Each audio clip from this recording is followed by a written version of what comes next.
Well, I am honored to be with you guys here today, and today we're going to talk about your next steps, because I know I'm in a room of people that everything in your life has gone exactly as planned, right? No roadblocks, no hiccups, no hurdles, no failures, right? Nobody's had anything like that? Oh no, what am I going to talk about?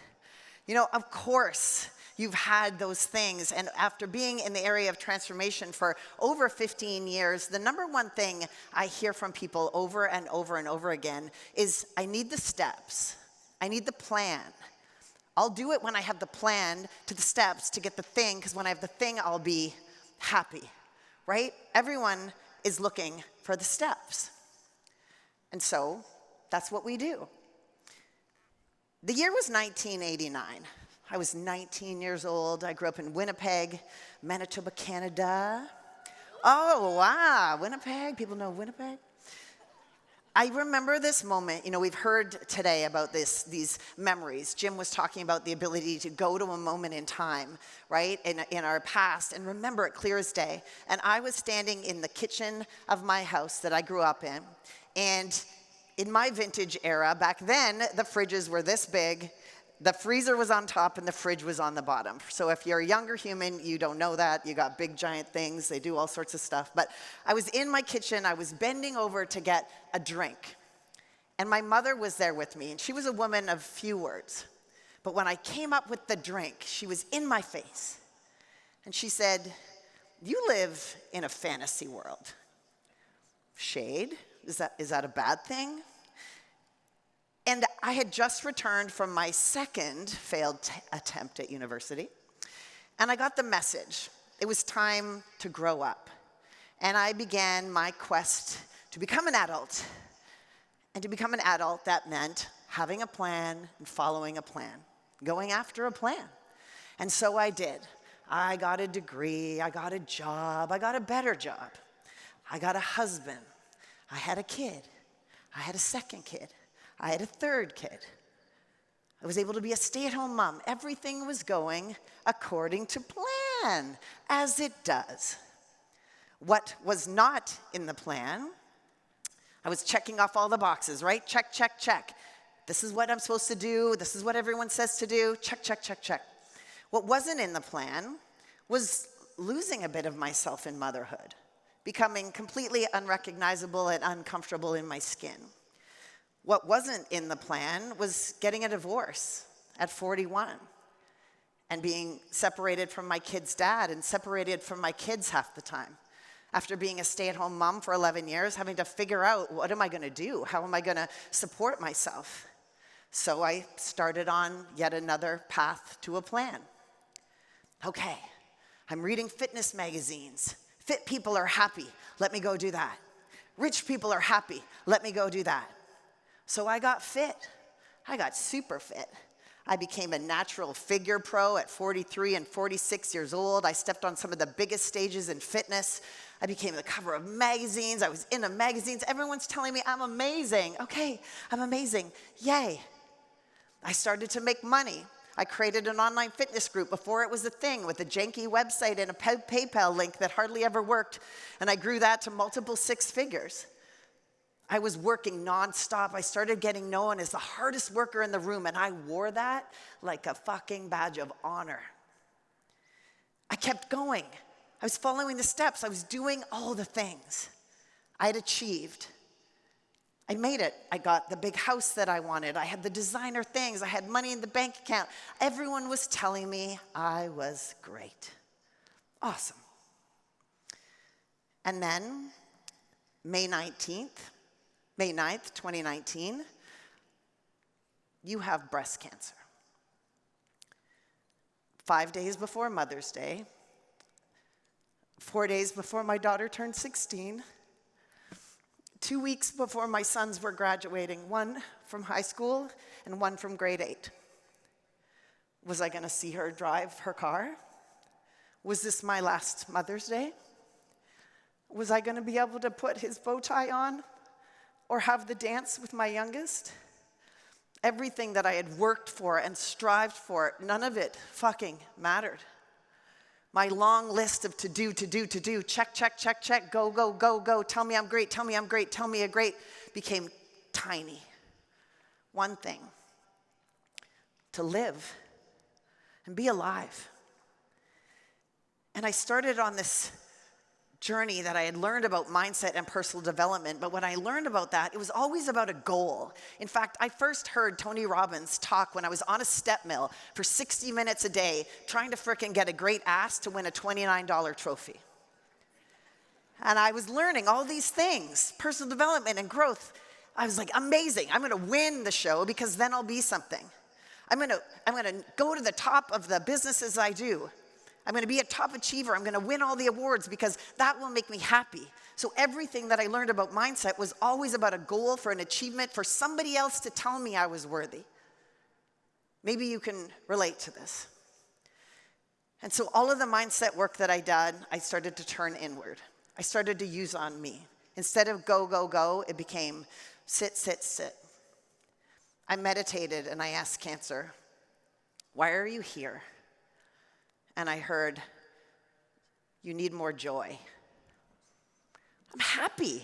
I've got all the things. What do you mean? What do you mean? And right after, whoosh, there is a difference between happiness and joy.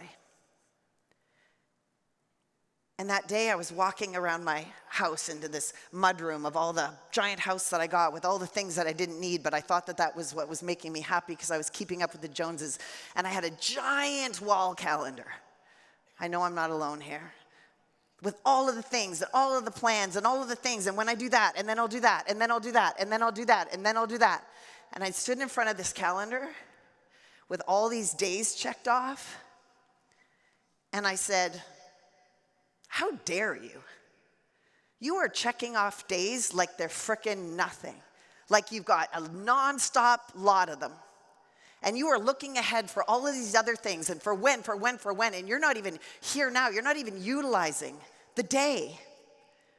So I decided in that moment I'm no longer going to cross off the days. I was going to look for joy. And I started to figure out what brought me joy. Things like sparkles and sunrises and sunsets and watching a new monstera leaf unfold. And I started to think about little things like any second I got with my children or cuddles with my puppies. Call out to me anything that brings you joy. Travel. Friends. Bubbles. Dancing. Yes. Thank you. You know what's interesting? None of those things have to do with followers. You don't have imposter syndrome about any of those things. You can activate them within you at any time, right? And that's what I started to do. And when I started to look for joy, joy found me. Things started happening. You heard Philip talk about it. All these things kept happening. And it became so fun. But trust me, life still lifes. And in the years from my diagnosis, I've had a lot of life. Those panini years, child's mental health issues, second marriage struggles, completely lost my whole health through my treatments and instant menopause, all of these things, passing of my mother, passing of my puppy, but I kept rooting in to joy. I kept looking for joy regardless of the circumstance. And when that started happening, even more greatness happened. And so I started to go really deep into law of attraction, energetics, and all of those things. And Philip was just talking about that. But I'm going to blow the roof off what he shared with you. Because I've discovered a frequency that nobody's heard of before. You're hearing it here first. Cameras off. There is a frequency that's higher than joy and enchantment. And it is called, whee! It is what happens when things start happening so fast in your life, you can't get the words out fast enough. Oh my God, you can't believe it. Holy shit, what's going on? I can't believe it. You wouldn't believe what's going on. This is crazy, holy moly, holy moly. Because when you live in an energy of joy, things start happening so fast. That is the magic. And when you can tap into that, no matter what is going on to your life, incredible things happen. Like you have a singer open up for you. Like you were here at this event for the first time last year in the back, and right now you're on that stage. I know there's a lot going on in life, and I know that there's a lot that drags us down. And it's become my mission to show that no matter what, the darkness is going to be there. But what I found was that I felt like I was wrapped in ease, and grief didn't drown me. And I had a capacity to take breaths, even when I felt like I couldn't, because I got to control the joy. I got to control what made me happy. And what if the path that we're here to follow is simply to tap into that joy? And so I started to ask myself, how would joy do this? How would joy dress? How would joy speak from a stage? How would joy have this conversation? How would joy show up in anything?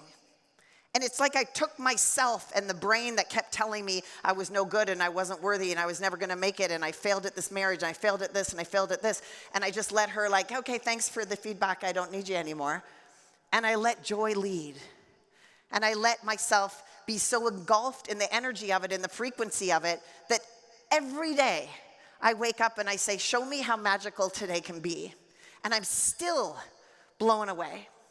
So I invite you, when you are going about your day and you're having one of those moments and you're like spiraling down, stop and ask yourself, what would joy do? And I want you to look for the wee moments in your life. And so as I wrap up, I want you to play along. The CNE was just here, which is an exhibition here in Toronto, and I live nearby it. So all I heard was squeals of delight and terror of people on all of the different rides. So just humor me for a second. And as I end this, I'd love for on the count of 3, us to all yell out a collective we. And I want you to pretend that you're on a roller coaster ride. And I want you to wave your arms, because imagine that everything that you dream of is in how you do this one thing right now. Because you know what? You've heard it. How you do one thing is how you do everything, right? So on the count of 3, let's let out a we. Ready? 1, 2, 3. Whee! Oh, God bless. Thank you so much for your time here today.